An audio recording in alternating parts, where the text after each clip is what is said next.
Hello' everyone, আজি দেওবৰীয়া বিশেষ দুপৰীয়া থালিখন বনাবলৈ ওলাইছোঁ। মানে দেওবাৰ বুলি ক'লে কিবা এটা বেলেগকৈ বনাই খাবলৈ মন যায় আৰু সেয়ে আজি ঘৰৰে ৰঙালাওৰ ফুল আনিলোঁ। ৰঙালাওৰ ফুলটো এয়া হাঁহৰ কণীৰে ফ্ৰাই কৰিম। হাঁহৰ কণীত এটা দিছোঁ আৰু তাৰপিছত নিমখ আৰু হালধি অলপমান দি ধুনীয়াকৈ ফেটি লৈছোঁ। তাৰপিছত ৰঙালাওৰ ফুলখিনি দিছোঁ আৰু ৰঙালাওৰ ফুলখিনি অলপ সময় এনেকৈ থাকিবলৈ দিছোঁ।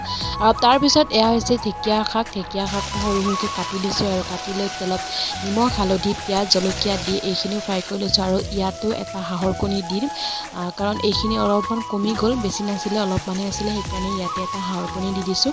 বেলেগ কণী দিলেও হয়, কিন্তু হাঁহৰ কণী আছিল কাৰণে হাঁহৰ কণী দি দিছোঁ আৰু এইখিনি এতিয়া হৈ গ'ল। আৰু ইয়াৰ পিছত এয়া তেল দিছোঁ। তেলত এতিয়া ৰঙালাওৰ ফুলকেইটা ভাজি ল'ম।